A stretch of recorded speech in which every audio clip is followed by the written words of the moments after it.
भारत माता के जय हो। भारत माता के जय हो। भारत माता के जय हो।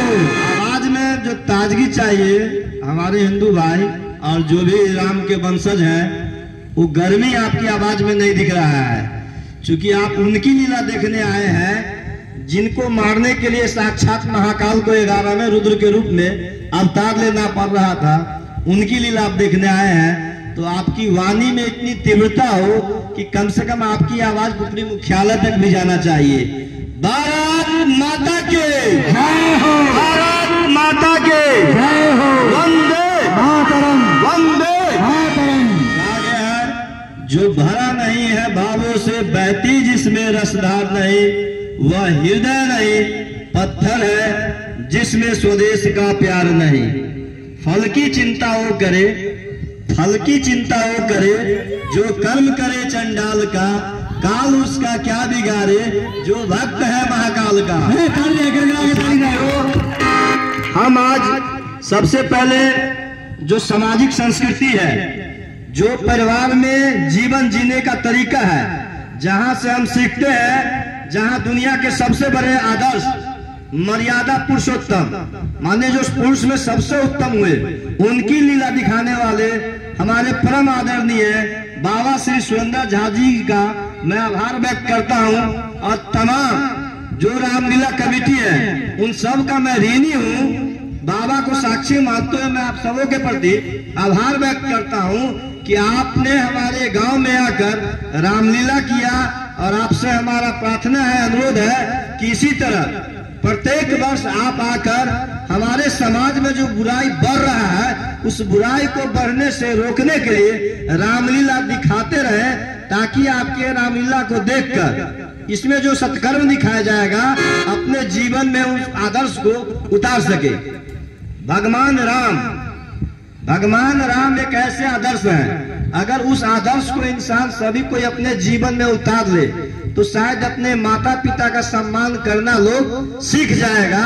हमारे गांव समाज में दिख रहे होंगे कि बेटा कलेक्टर है, माँ रोटी के बगैर मर रही है। भगवान राम ये नहीं सिखाते हैं।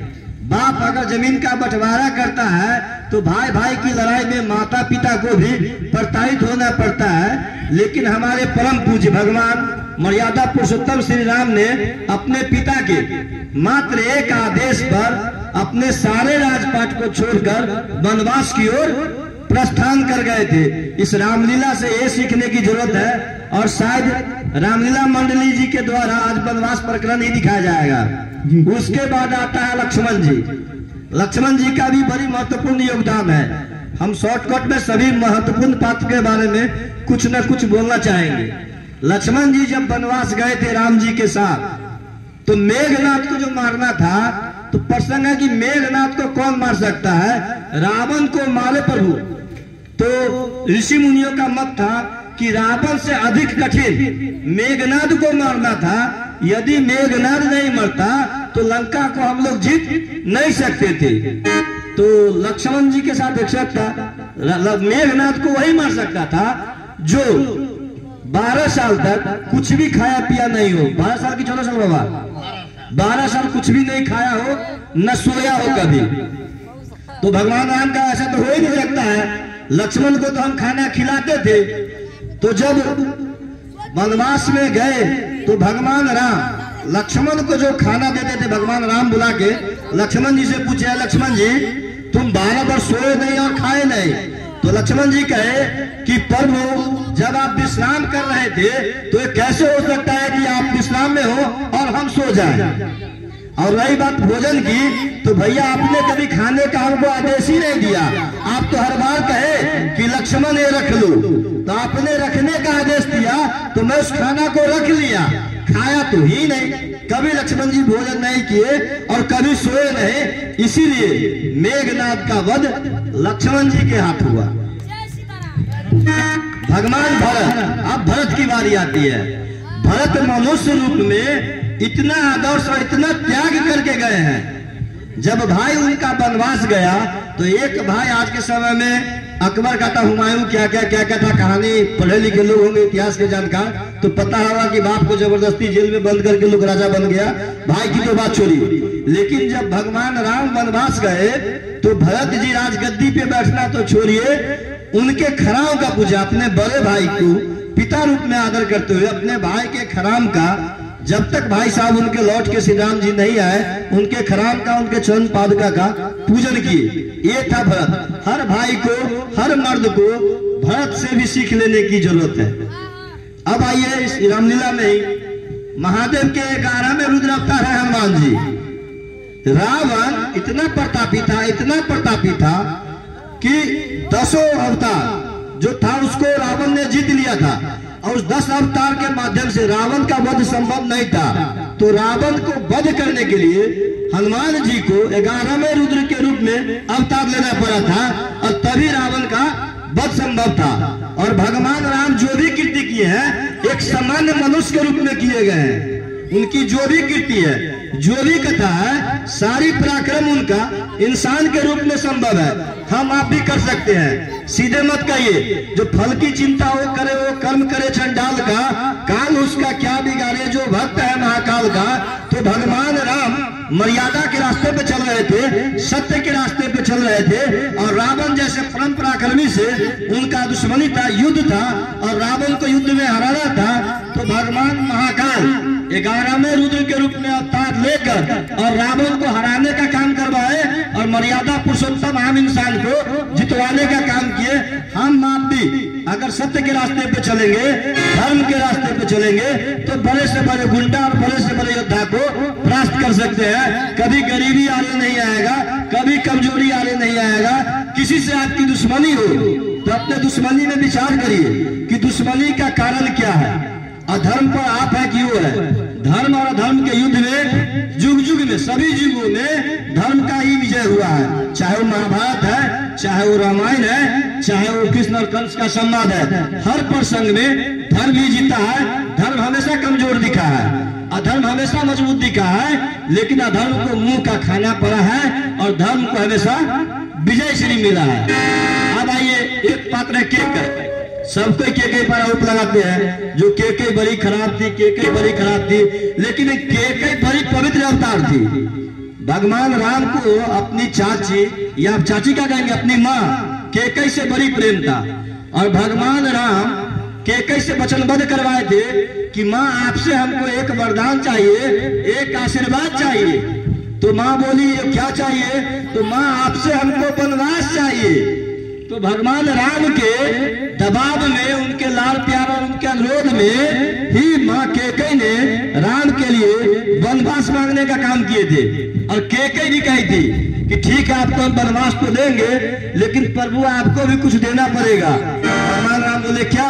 तो बोले पुत्र रूप में आपकी प्राप्ति मुझे होना चाहिए। तो भगवान राम कहे थे कि मैं ये आशीर्वाद देवकी नंदन, और एक कौन थी? यशोदा माँ? नहीं, देवकी से उनका जन्म है, और पालन पोषण करने के लिए देवकी के पतिदेव का क्या नाम था? वासुदेव और देवकी को यह आशीर्वाद प्राप्त है कि द्वापर में जब हम अवतार लेंगे तो देवकी के कोख से हम अवतार लेंगे। लेकिन माँ आपको मैं वचन देता हूँ कि हमारी परवरिश करने की, लालन पोषण करने का अधिकार आपको मिलेगा। आप लोग भी भजन सुनते होंगे, यशोदा का नंद लाला बीज का उजाला है। तो भगवान राम केकई को यशोदा होने का वरदान दिए थे। उनके पालन पोषण जो है उनके बाहों में होगा, इसका आशीर्वाद था। भगवान राम ये भी बताए थे कि इसके बाद कोई भी बाप, कोई भी माता पिता अपने बच्ची का नाम केकई नहीं रखेगा। तो धर्म के रास्ते में चलते हुए हमेशा त्याग और बलिदान देना पड़ता है। जो त्याग और बलिदान करेगा वही धर्म का रक्षा करेगा। धर्म के राह में चलते हुए अपने नुकसान को भूल जाइए। अभी तो पंच परमेश्वर है, लेकिन पंच के बारे में भी हम आप देखते होंगे तो महाकाल साक्षी है। हम उस पंच का दुर्दशा हुआ है, हम उस नेता का दुर्दशा हुआ है, हम उस अगताई का दुर्दशा हुआ है जो अधर्म के राह को चुना है। हर कमजोर को जीतते हम लोग देखे हैं, इस रामायण में देखेंगे। जो धर्म के राह को चुना है वो जीता है। और हम लोग माँ जानकी के संतान हैं। उस जानकी के संतान है जिसका जन्म आपके पुरौरा में हुआ था। और हम सभी लोगों से अनुरोध करेंगे कि अपनी बच्ची का कपड़ा आप लोग जब खरीदते हैं तो उसके परवरिश पे ध्यान दीजिए। माँ जानकी से सबक लीजिए, अपने बाल बच्चे को पश्चिमी कपड़ा जो पहनाते हैं उस पर नियंत्रण करिए। रामायण के जो राजा राम थे उनको जब विश्वामित्र के पास शिक्षा लेने के लिए भेजा गया था तो राजा के बेटा के रूप में नहीं भेजा गया था, जिसमें हमारे धामन सैनी का बेटा जिस मास्टर से जिस हाल में पढ़ेगा, संदीप ठाकुर का बेटा जिला परिषद का बेटा बनकर पढ़ने नहीं जाएगा, एक विद्यार्थी बनकर धामन सैनी के बेटा के बराबरी में ही उसको दीक्षा मिलेगा। और बाबा से वही शासन धामन जी के बेटा को भी मिलेगा जो मेरे बेटा को मिलेगा। गुरु के ऊपर इस बात का दबाव नहीं होगा जो ये किसी राजा का बेटा है, इसीलिए समाज आगे था। अब समाज इसलिए पीछे है कि गुरु को कहा जाता है हमको गुरु जी चिंते नहीं है, ये कर बेटा है इसको मारिएगा। आप मारने वाले कौन होते हैं? ललन सिंह हरिप्रकाश समाज में पीट पीट के कलाकार बना दिया। बलहार में जाकर जिला परिषद हुए हम तो ललन सिंह और हरिप्रकाश का भी योगदान है। इन लोग अगर कस के हम लोगों ने पीटे होते, राम शेषराज जी कस के नहीं जगाए होते तो हम लोग मंच पर भाषण देते जी। कभी नहीं पूछते हम किसके बेटा है किसके पोता है। बहुत पेट मालिश किए, लेकिन आप गार्जियन से हमको देखते जब बच्चा के मालिश होता है तब बच्चा के बदला गार्जियन लोग जाते हैं मार करने। ये दुर्भाग्य है। स्कूल में पढ़ाई लिखाई में कोई नहीं जाते हैं, खिचड़ी खाने के लिए जाते हैं। इस पर लगाम लगाइए, पढ़ाई लिखाई के लिए सजग होइए, धर्म के राह पर सजग होइए, सबका भला होगा। जानकी मैया के, जानकी मैया के, भारत माता के,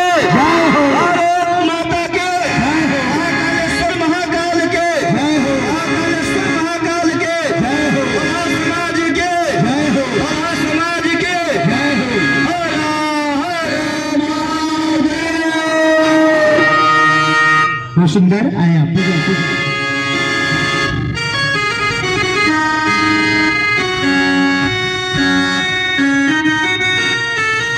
मंगलम भगवान विष्णु मंगलम गरुत्तज मंगलम मंगलीकाक्षो मंगलाय तनोहरि सर्वमंगलमंगले शिवे सर्वाधिसाधिके शरण्ये त्र्यंबके गौरी नारायणी नमस्तुते मनोजवं मारुततुल्यवेगं जितेन्द्रियं बुद्धिमतां वरिष्ठं मातात्मजं मानवदुर्गमुख्यं श्रीरामदूतं शरणं प्रपद्ये नीलाम्बुजालकोमलंगं शिङ्कासमारोहितवामभागं पारो महासायुधसारुचापं नमामि रामं रघुवंशनाथं कारुण्यरूपं करुणाकरं तं श्रीरामचन्द्रं शरणं प्रपद्ये। त्वमेव माता च पिता त्वमेव, त्वमेव बन्धो च सखा त्वमेव, त्वमेव विद्या द्रविणं त्वमेव, त्वमेव सर्वं मम देव देवः। आइए भक्तों, बड़ी सौभाग्य की बात है, परमादरणीय आपके जिला परिषद जी श्री संदीप ठाकुर जी के शुभ हाथों से ठाकुर जी भगवान की आरती के द्वारा हो रही है, साथ ही साथ भगवान की स्तुति भी कर रहे हैं।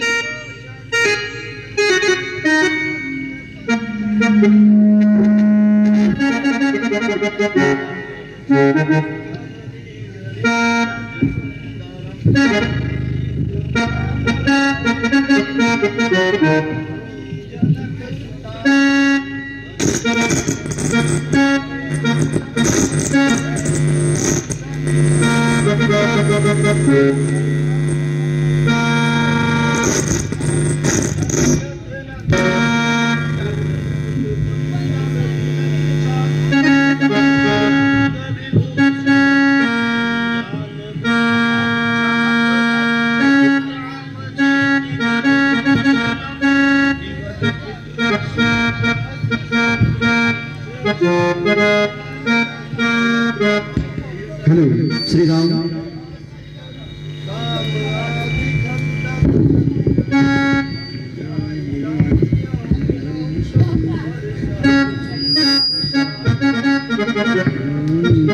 सुजान सी स्नेह जानत रावरु